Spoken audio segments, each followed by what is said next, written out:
Bas Nijholt did something that sounds reckless. He deleted his entire Proxmox cluster. Years of Homelab, gone. And rebuilt all of it on NixOS and a tool called Incus. The payoff? His whole hypervisor now lives in plain text files he can rebuild from scratch in seconds. But Proxmox VE is genuinely brilliant, and millions of Homelabbers swear by it. So why walk away from it? Stay with me, because the honest answer is a real trade-off, not a victory lap. And by the end, you'll know exactly which side of it you're on. Here's the post that kicked it off, and yes, that's it on a phone. Bas writes that he's gone. In his words, full Nix. Proxmox to NixOS plus Incus. His core gripe with Proxmox isn't that it's bad, it's that it's GUI first. You click a setting to debug something, forget about it, and 6 months later, your infrastructure as code is silently out of sync. He calls that state drift, and if you run a Homelab, you have absolutely felt it. He even wrote little migration scripts to lift his existing Proxmox containers and virtual machines straight across so nothing got left behind. And to his credit, when this post hit the front page of Hacker News, he updated it to admit that Proxmox also has a command line, config files, a REST API, and Terraform and Ansible workflows. This was never about Proxmox being incapable. It was about which workflow he wanted to live in every day. So who is this? Bas Nijholt is an engineer in Seattle who builds quantum computers at IonQ by day and open source tools by night. He has over 1 in 300 followers on GitHub and more than 400 public repositories, so this isn't a hot take from a first-timer. He ran Proxmox for years and starting with a single mini PC and scaling all the way up to a multi-node cluster, before deciding the declarative approach was worth the switch. That detail matters. He didn't bounce off Proxmox after a weekend. He used it seriously, at real scale, and still chose to move. When someone with that much operational mileage migrates their entire stack, it's worth understanding exactly what they gained and, just as importantly, what they knowingly gave up. The piece that makes this migration actually viable is Incus.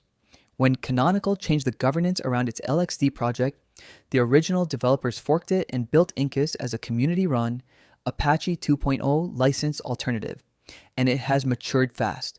Over 5,500 stars on GitHub, a fresh version 7 release just this month, and a long-term support line backed until 2029.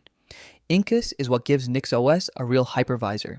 It runs full virtual machines, system containers, and even application containers, 3 kinds of workload, all from one clean command line tool with a REST API underneath the whole thing. Where Proxmox gives you VMs and LXC, Incus stretches a little wider, and it does it with the same people who originally built LXD now steering the project. That combination is the actual bridge from Proxmox's world into the declarative one. So let's put them side by side, honestly. Proxmox VE wins on turnkey. You get a polished web interface out of the box, mature high availability clustering, and integrated backups through Proxmox Backup Server. It is the gentler on-ramp, full stop. NixOS with Incus wins on reproducibility. Your entire host, packages, services, networking, virtual machines becomes one version controlled config. Break something, roll back in seconds. Rebuild on new hardware, apply the same file, and it boots identical. And because it's command line and API first, it plays beautifully with automation and even AI agents driving your infrastructure. But be honest about the cost. You trade a friendly dashboard for a config language with a real learning curve, and you give up some of Proxmox's batteries included polish. Neither tool is strictly better. They optimize for genuinely different things. And the right pick depends entirely on what you value. And this is what declarative actually looks like. These few lines in your NixOS config turn on Incus, switch on its web UI. Yes, Incus has a Proxmox-style dashboard in the browser, and precede your networks and storage pools. There's no clicking through a setup wizard. You commit this file to Git, and that is your hypervisor. Spinning up a fresh NixOS virtual machine is then a single command. Incus launch, point it at the NixOS image, done. And if an upgrade ever goes sideways, you don't restore a backup. You just boot the previous generation because every change you've ever made is a versioned entry you can roll back to. Want the exact same setup on a second box? Copy the file. This is the whole reason people put up with the Nix learning curve. The config is the documentation, and the documentation literally cannot drift from reality because it is reality. If you want to actually try this, the official NixOS wiki has a dedicated Incus page. Here it is on mobile. It walks you through enabling the service, setting up NFTables, networking, which Incus needs instead of the older IP tables, building NixOS images, and launching your first instance. It's genuinely well documented for a community wiki. And here's the honest parity check. Incus genuinely covers a lot of Proxmox's ground. Virtual machines, system containers, clustering with a single join command, and that web UI. What it does not hand you out of the box is Proxmox's all-in-one backup appliance or its fully turnkey high availability story. It gets you most of the way there, not every single inch.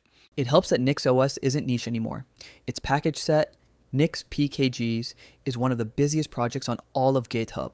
Over 25,000 stars and an almost unheard of 19,000 forks, because thousands of people contribute packages to it directly. It's MIT licensed, and by package count, it is consistently the largest software repository of any Linux distribution on the planet. Well over 100,000 packages, all defined declaratively. So when you build your Homelab on this, you aren't betting on a fragile hobby project that might vanish next year. You're standing on one of the largest, most actively maintained open source ecosystems that exists. And that is a big part of why a migration like this one is genuinely defensible in 2026, not just a clever party trick. So should you delete Proxmox? Here's the honest framework. Stay on Proxmox VE if you want a turnkey web GUI, painless high availability, and built-in backups you don't have to assemble yourself. It is still fantastic. And there is zero shame in clicking buttons that just work. Move to NixOS and Incus if reproducibility is your priority. If you want your whole Homelab in Git, identical rebuilds on any hardware, and infrastructure that scripts and AI agents can drive. And honestly, a lot of people will land in the middle, and running both while you learn is the smartest move of all. If this helped you think it through, subscribe. We dig into a new open source tool every week. See you in the next one.